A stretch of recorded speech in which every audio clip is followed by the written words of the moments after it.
আসসালামু আলাইকুম। নতুন আরও একটি দিনে আরও একটি নতুন ভিডিও নিয়ে আপনাদের মাঝে হাজির হয়ে গেলাম। দেশ এবং দেশের বাইরে, কাছে বা দূরে যে যেখান থেকে বসে আজকের এই ভিডিওটি দেখছেন, আশা করছি সবাই ভালো আছেন। আলহামদুলিল্লাহ, আমরাও বেশ ভালো আছি।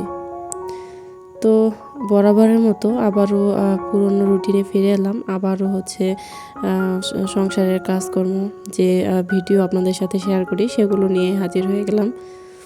যেহেতু এটা হচ্ছে রোজার মাস, তো রোজার কোনো ভিডিওই এখন পর্যন্ত ওইভাবে শেয়ার করা হয়নি আমার চ্যানেলে। যেহেতু ব্যস্ত ছিলাম, আপনারা তো আগের ভিডিও দেখে নিশ্চয়ই বুঝতে পেরেছেন।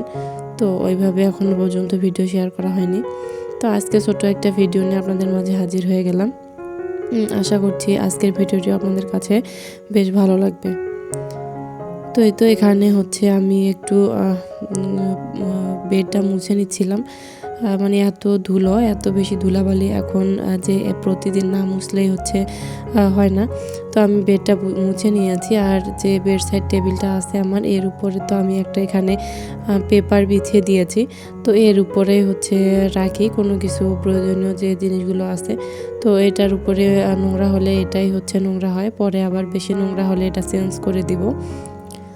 তো এই তো এখানে এটা মুছে তারপর আমার যে প্রয়োজনীয় জিনিসপত্রগুলো সেগুলো আমি এখানে রেখে দেব।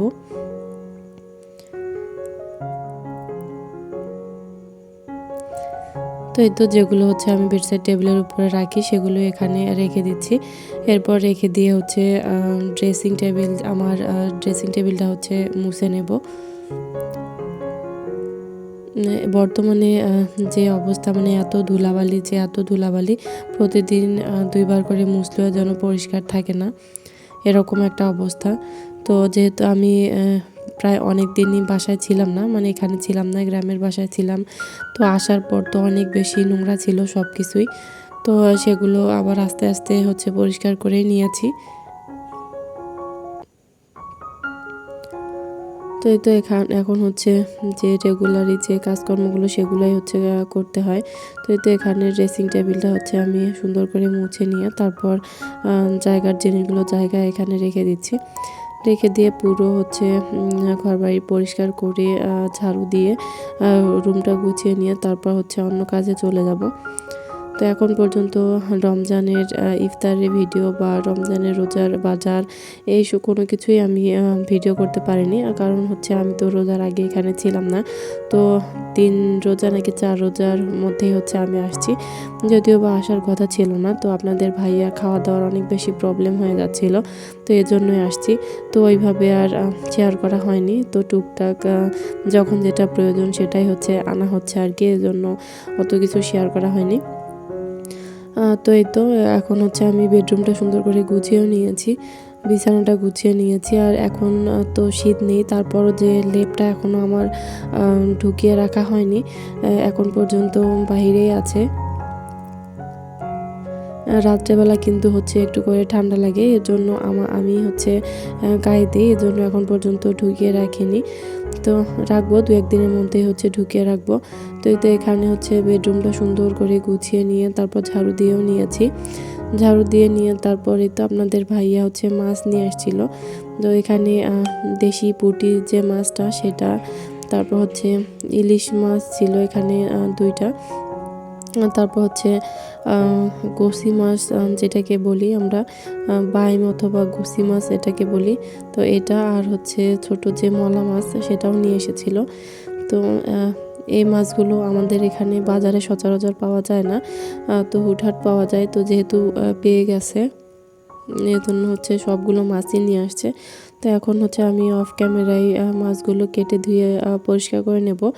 তো কেটে ধুয়ে পরিষ্কার করে নিয়ে তারপর তো প্রয়োজন মতো আমি এখানে পলিতে করে রেখে দিয়েছি। এখন সবগুলো ফ্রিজে রেখে দেব। এরপর একদম বিকেলবেলা রান্নাবান্নার ভিডিওতে চলে আসছি। তো এখানে আমি রান্না করব। তো এখানে যে দেশি যে পুঁটি মাছটা আছে বড়টা, এটাই নিয়েছি। এটাই আলু দিয়ে একটু রান্না করব।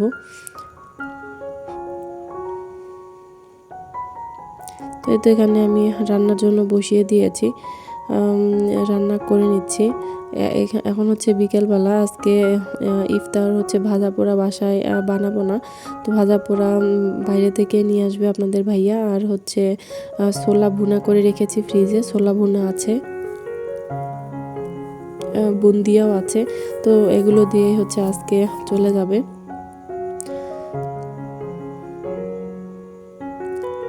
এখন থেকে ভিডিও দেওয়ার চেষ্টা করব, মানে রোজার ভিডিও আর কি, টুকটাক যতটুকু পারি ততটুকুই আপনাদের সাথে শেয়ার করার চেষ্টা করব। তো এই তো এখানে হচ্ছে আমি মশলাটা কষিয়ে নিয়েছি, মশলাটা কষিয়ে নিয়ে টমেটো দিয়েছি, দেওয়ার পরে তো সুন্দর মতো রান্নাটাও করে নিয়েছি। রান্নাটা হয়ে গিয়েছে প্রায়, এখন হচ্ছে আমি বাড়িতে তো নামিয়ে নিয়েছি। এরপর হচ্ছে আপনাদের ভাইয়া হচ্ছে ডাল করতে বলেছিল, তো অফ ক্যামেরায় হচ্ছে একটু মসুরির ডাল রান্না করে নিয়েছি। যত কমই তরকারি রান্না করা হয় না কেন ততই যেন থেকে যায়, তো এটা খুবই বিরক্তকর একটা ইয়ে হয়ে গেছে, একদমই ভালো লাগে না। আজকের তরকারি কালকে খেতে তো ভালোই লাগে না রোজা থেকে। তো যাই হোক, যত কম করে রান্না করি তাও কেন জানি থেকে যায়। তো এই তো এখানে আপনাদের সাথে শেয়ার করে দিচ্ছি কী কী রান্না করেছি। আর এই তো অফ ক্যামেরা এখানে বাদাম ভর্তা আর আলু ভর্তাও আমি বানিয়ে নিয়েছি। আর এখানে গতকালকের ঝুল আর আলু রান্না করেছিলাম, সজনে ডাঁটা যেটাকে বলে, সেটা তরকারি একটু রয়ে গেছে। তো এই তো এগুলো হচ্ছে আজকে রান্না বান্না। আর ইফতারের জন্য যে ছোলা ভুনা হচ্ছে আমি বের করে রেখেছি। এখানে বুন্দিয়া আছে, জিলাপি আছে, খেজুর তো আছেই। আর এই তো এখানে হচ্ছে তরমুজ আপনাদের ভাইয়া নিয়ে আসছিল, তো সেটার কিছুটা রয়ে গেছে, তো ভাবলাম যে এটা দিয়ে হচ্ছে শরবত বানিয়ে নেব। এর জন্যই তো ব্লেন্ডারে হচ্ছে আমি তরমুজের শরবতটাও বানিয়ে নিচ্ছি। এখানে চিনি দিয়েছি অল্প একটু, আর হচ্ছে একটু লবণ দিয়েছি, দিয়ে তো শরবতটা বানিয়ে নিয়েছি। শরবতটা হচ্ছে এখন সেঁকে নিতে হবে, সেঁকে নিয়ে তারপর হচ্ছে পরিবেশনের জন্য রেডি করা লাগবে। তো এখানে আমি একটা ছাঁকনি নিয়েছি, ছাঁকনির সাহায্যে এখানে হচ্ছে সেঁকে নেব। তো এই তো এখানে হচ্ছে আমার শরবতটা বানা হয়ে গিয়েছে। এখন হচ্ছে আমি মগের মধ্যে ঢেলে নিচ্ছি। ইফতারের আগে মনে হয় কত কিছু যেন খাবো, কিন্তু ইফতার করার পর কেন জানি খেতে ইচ্ছা করে না, একটুও খেতে ইচ্ছা করে না। তো যাই হোক, আজকে আমার ছোট্ট এই ভিডিওটা আপনাদের কাছে কেমন লাগলো অবশ্যই কমেন্ট করে জানাতে পারেন। দেখা হবে পরের ভিডিওতে, ততক্ষণ পর্যন্ত সবাই ভালো থাকবেন। আল্লাহ হাফেজ।